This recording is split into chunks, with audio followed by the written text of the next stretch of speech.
Ebandeli ya semaine malamu na mabota na bino bipai nyonso bozwami pona kolanda Mag FM mbote na bino Congo Kinshasa, Congo Brazzaville, partout dans le monde. Tofungola Mag FM pona koyebisa bino ke musala na ville province ya Kinshasa ekoma nango branchement ata ozali na ba diplôme ya ndenge na ndenge soko ozana mutu ko brancher te okozala kaka chômeur.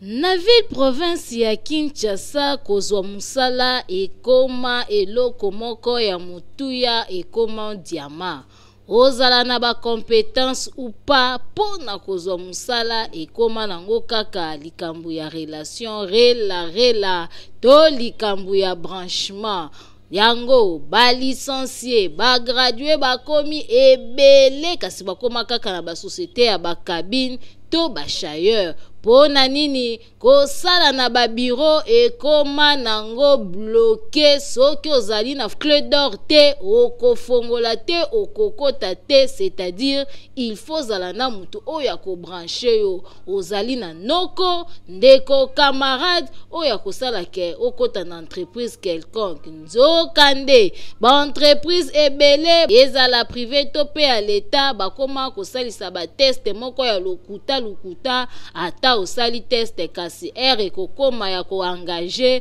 okomona déjà ba préparaki déjà liste ya bana ya banoko bana kasi ba cousin na bango oyo bakotia na kati yo muto zali na ba compétence ba ko engager ote oyo ezali kosala pasi mingi pe ezali kotombola to ya chômage makasi na ville province ya Kinshasa ba congolais baleli to chômage comme belé base nango eza gouvernement. Gouvernement faut créer accueillir emploi. Tant qu'ils ont créé, les jeunes gens paient, ils ont dans la société, ils ont ça. Mais net la société n'a pas le pour le moment. Avant d'engager dans le football, il les recommandations. Vous comprenez? Recommandations là, il faut y banana ou bien généraux, ou bien ministre Moroboye, ou bien député Moroboye à ça les recommandations. Bon net ba misus. Azata na adjudant na famille. Adjudant ou grade dans ma case, si tout tata sergent azate na famille. Non, ça les recommandations. Eza faute ya gouvernement. Faute ya gouvernement ezani.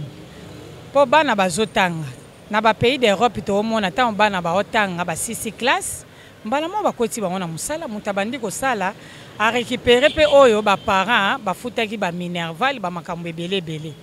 Donc soko zana appuité et donc eza passe. Mais biso ba oto za nzambe to sala makambo wana te. Nzambe kako to bondela kandia ko sunga mwana nanga akutani pe na chef de l'état akutani pe na ministre ba PCP musala.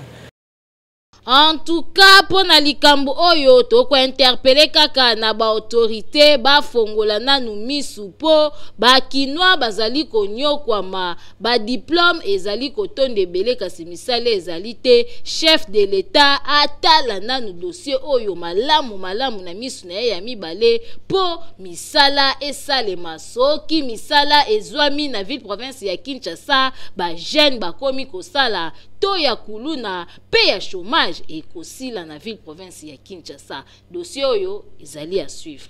Automédication ekomi mingi na ville province ya Kinshasa soki mutabeli ola konde ko se faire examiner akobanda komi melela kisi ye moko ezali kosala pasi makasi bolanda elimo oyo.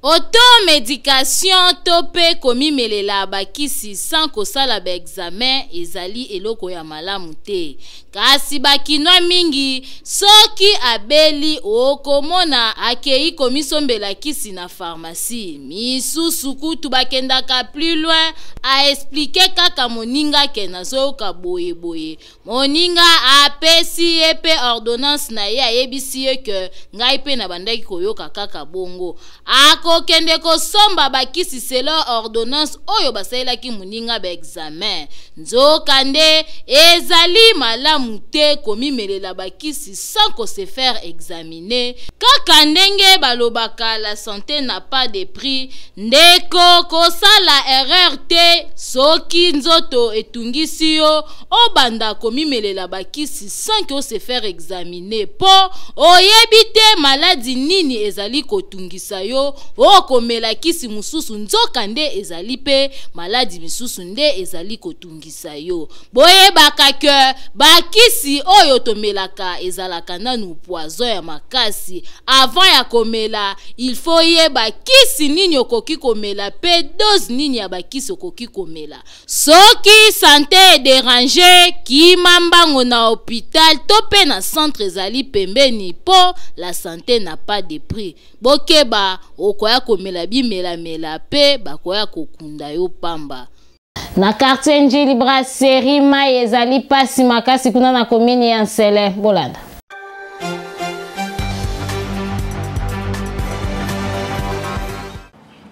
Na quartier Njili Brasserie plus précisément na commune ya Nsele population ya côté oyo bazali na pasi makasi na o etali mai ya Régie des eaux awa mbula mai ya Régie des eaux bamela bayebi yango kutu te po esali bane ebele makasi bazalaka na bapompi te awa eloko esungaka bango ezali kaka mai ya mabulu ya basource nde bamelaka kasi pona kosala misala misusu kosokola bilamba kosokola basani bayaka nde na rivière Njili nde esungaka bango basokola kaka ndenge bozali komona eloko ekamwisaki Mag FM genre ya linuka oyo bazali kosokolela basani ezali nde matiti bakatikati matiti une grande quantité banyefuli yango kaka ndenge bozali komona bapakoli savon abandi konika banzungu chweke ti ekotela kokamwa makasi population kotoyo bazali kovivre lokola bazali na village. Ninyuka oyo eda biso na mambo ebele konikela basani banzungu mapapa ezaka ba matiti ka eza tobuki toniki yango boye et puis opakoli savon onika basani banzungu mai oyo tozo sokola eza manquement ya ozanga mai ya bien ya pompe toza pe na choix te malgré zo leka mais eza quand même na ba microbe nango parce que bilo ezo uta likolo ezo kita biso toyebi yango te biso tomona ka mai tozo sokola tosoka bassin po to ana choix te tozala mai bien te pompe eza te donc choix eza te mama yango tozo sala kaka tosokola na sokola nzoto ba infection ba maladie ebele ezoyela biso na nzoto tozoyeba te parce que mai tozo sokola mwindu na kati donc choix eza te. Ba autorité ya Régie des eaux oyo ezali manque à gagner makasi na caisse ya l'état congolais boyeba que ville province ya Kinshasa ezali tellement munene kasi population esengeli bazala bango nyonso satisfait ezala te misusu bazali ko jouir misusu bazali ko lela boyebi bien que l'eau c'est la vie ko salela ba maya modèle oyo bino moko boyoki ba conséquences nini oyo bazwaka ba infection ba maladie ya na ndenge boye kitoko te boyebela. Mai ekoma nango diama na ville province ya Kinshasa Mag FM esali bino réflexion oyo.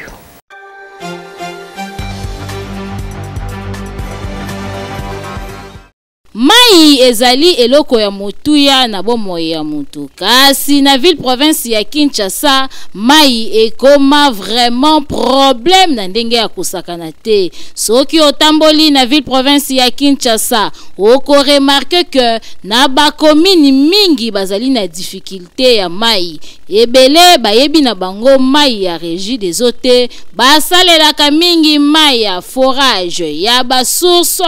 oyo ezali kopesa pasi mingi kutu bakoma kozela kaka mvula ebeta po batoka mai esunga bango yango tomituni entreprise munene ya Régie des eaux oyo ezali na ville province ya Kinshasa musala nango ezali nini po population bazali konyokwa malokola bango bazali te nzokande bazali sonse ya kocha congolais nyonso na kimia na domaine ya mai po biso nyonso toyebi sans mai mutu akoki kobika te po mai esungaka biso na ba domaine nyonso, alors que bakonzi ya régie des eaux bazali komona lolenge nini population bazali konyokwama na ngambo na bango, bazali kosala eloko te oyo ezali nanu premièrement perti pona bango po soki ville province ya Kinshasa nyonso bazali na eau potable boyebi mbongo combien ekokota na kesi ya l'État.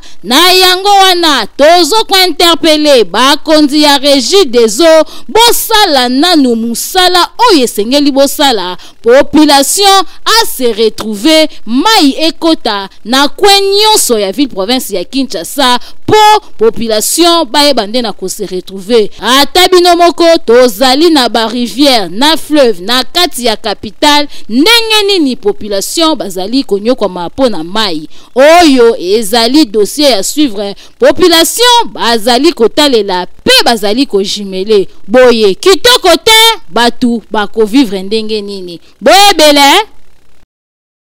Accident de circulation et salemaki na avenue Saint-Christophe kuna na commune ya Limete Bolanda.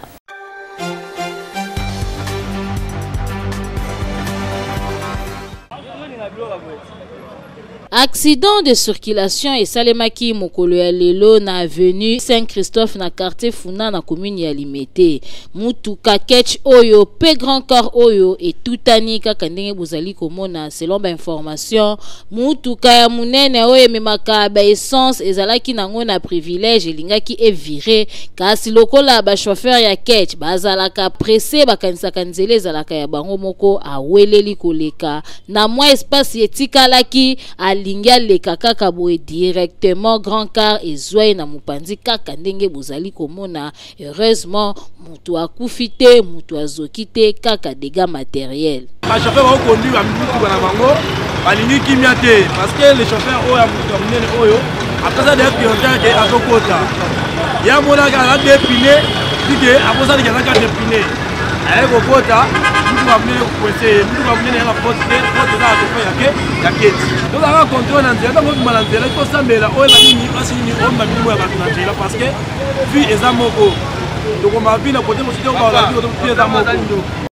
En tout cas, to ko interpeller kaka na ba chauffeur bozalaka prudent pe bozalaka na maîtrise liboso ya volant ko welela nzela ezali kitoko te okoko makaka tambola normal pe respecter code de la route soki ozali na priorité oleki soki ozali na priorité te koleka te lekisa muninga. Heureusement mutuka oyo explosé te bino moko boyebi mituka oyo ba dégâts nini salaka soki epelaki moto awa lelo elingaki ezala deuil national kasi gloire à Dieu eloko mabe esalemi te batu bakufi te.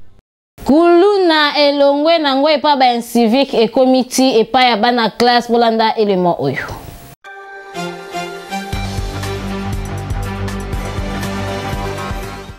Kokamwa kala toyebaka bana classe bazalaki ba exemplaire kasi lelo bana classe bakomi kopesa ba image mususu bino moko botala awa ezali nango kulu na kote oboyebi te kasi batu bazali kosala kikulu na bana classe bango na bango botala ndenge bazali kobamba na mabanga bazali kobunda oyo epesi pasi pe bazali kobunda na tenue ya uniforme oyo ezali soni makasi image oyo ebendanaki na mosika pona kokoma place wana ezalaki somo tala ndenge bazali kopapana oyo soni makasi. En tout cas, to ko interpeller na ba parents koyeba kolandela éducation ya bana mwana kei classe koyeba abimaka pe azongaka pe lisusu kolandele pe lisusu ba professeur ba éduquer bana po milieu école ezali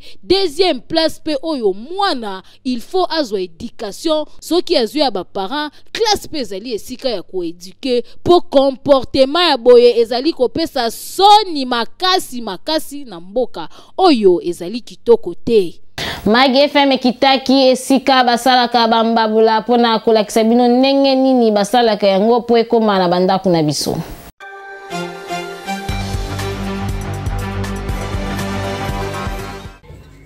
Nous sommes aussi partenaires. Tozwami na commune ya Kimbantseke, plus précisément na quartier Maviokele et Paiwapi Mag FM et kiti pona kolandela ndenge nini activité ndenge kaka toyebi kalai ngangu kalai technique na Kinshasa ekosila te awa toye kokuta ba jeune fille oyo ba préféra na bango kokende kotelema na boulevard te to pe kosala makambo susu ya mabe kasi bango bapona na bango koluka mbongo ndenge kaka bozali komona bondi melangai awande mbabola économique oyo bango babengaka yango argile et salemaka na impact na idéologie to bandana ko finana mabele pe kuma poto lokani balamba kwanga pesa bato basala ngo 200 francs basala babuliana to asali bona mabonde tatinda sa bongo après ça c'est comme makasi que on a moi bando kauka so ni to pe comme kauki to so mitol après to ça ici nino to ça ici tout ka boy biso ni ça va coopérer na 5000 francs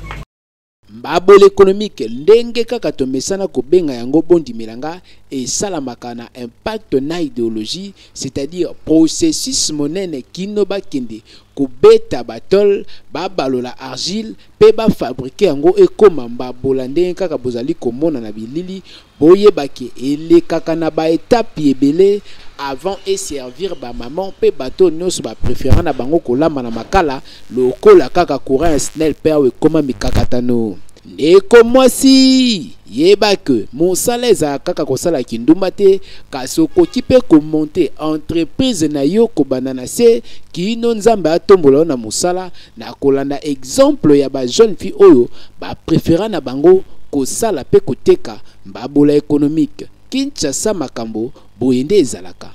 Centre hospitalier Dominique Leker esika semoko ya kozwa soin kitoko pe ya malonga yo mutu otamboli bisika ya ndenge na ndenge esika semoko ya kozwa soin ezali na centre hospitalier Dominique Leker.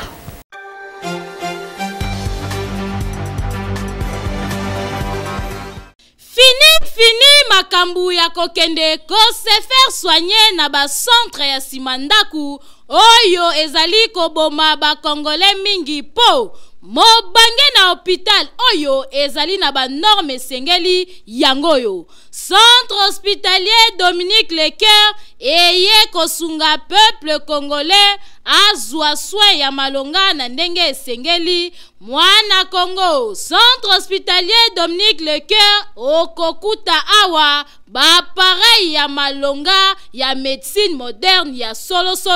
oyo ezali ko détecter maladie nyonso ebombani na nzoto ata ebombani na songe ya suki grâce ya ba pareil oyo maladie wana ekozala détecter. Awa bazali na laboratoire ya malonga kaka pona kosunga peuple congolais esengeli boyeba ke ba médecin oyo bazali ko traiter pe awa bazali ba médecin oyo batanga médecine na libanda ya mboka kasi baye ko pratiquer yango awa na République démocratique du Congo pona kosunga bandeko na bango bazwa soin ya malonga na ndenge esengeli na oyo etali prise en charge bomi tungisama te kokende libanda ya mboka na centre hospitalier Dominique Leker prise en charge ezali assurée. Et sengeli koyeba lisusu que centre hospitalier Dominique Leker ezali na ba service locaux là.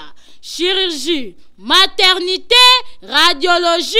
kinésithérapie, échographie, endoscopie. Nyonso wana kaka po basunga peuple congolais ba patient na bango bazala bien traité. Na oyo etali cas d'urgence soki obeli na ndaku ozali na possibilité ya kokoma hôpital te benga kaka ba numéro oyo po awa ba ambulance ezali bakoya kozwa yo tina ndaku pe babandi ko traité yo na kati ya mutuka tibo kokoma na hôpital. Makambo boye okomona ngo bipai nini soki na centre hospitalier Dominique Leker te. Otuningai centre hospitalier Dominique Leker ezwami wapi boki mambangu na quartier Joli Park avenue Ring numéro 4 plus précisément na commune ya Ngaliema. Bokende na bino bikenda kenda te na ba hôpital ya Simanda kupo la santé n'a pas de prix. Boyoki oyembaka ozali na besoin ya enregistrer album tope maxi single esikase moko studio liloba kende mbangu na 14e rue na avenue Mulangi numéro 23 bakosela musala kitoko netika kobima kilibanda ya mbuka.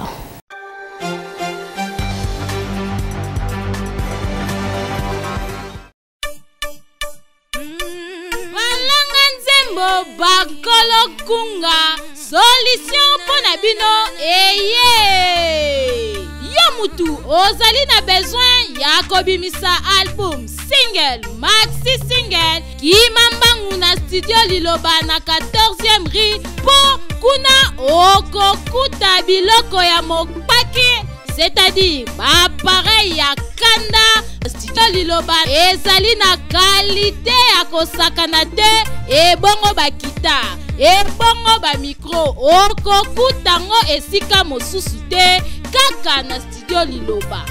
Awa soki okoti okoyemba lokola Angelu po awa son erataka kutu te awa tobetaka na biso mopanzi te po nyonso ezali na kalite enregistre album na yo awa ebimi lokola outaki na États-Unis nzoka nde enregistraki yango kaka na ville province ya Kinshasa na 14e rue na studio liloba. Awa ozali na tante ya kokende kosala mastering libanda po nyonso ezobeta matata na studio liloba. Kopanga na yo na oyo etali prix te a cause ya bappareil sophistiqué oyo ezali awa prix ezali nango abordable ofuti mbongo mukie kasi basaleli yo musala ya kalite oyoki Boki Mambangu na commune ya Limete na 14e rue industrielle numéro 23 na avenue Mulangi oza mobimba akei ezali na ndenge elongo bani oyoki boyebele.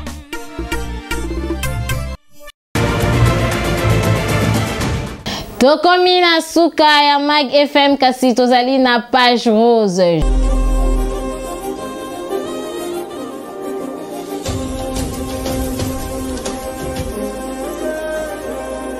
Joyeux anniversaire na papa Israël Mulumba oyazali musali munene ya nkolo kunana Église Peniel Maranatha papa umela tikete nzambe abatela yo osimba nzete osimba bakoko nyonso kosala ekende liboso apôtre oyo encadraka bana na intercession papa Israël balobi lelo ezoyinda poche eza mulai ngai nazoya kumela kulia ezo rendez-vous bobelelanga place mbotama elamu papa Israël Mulumba tokomi na suka kaka ndenge tolobaka jamais tokabwana sans koloba maloba mutuya oyo papa na biso alobaka nul n'a le droit d'être heureux seul sur la terre wana maloba ya Yemeye de King daddy papune Maître Billy Maloua Cléophas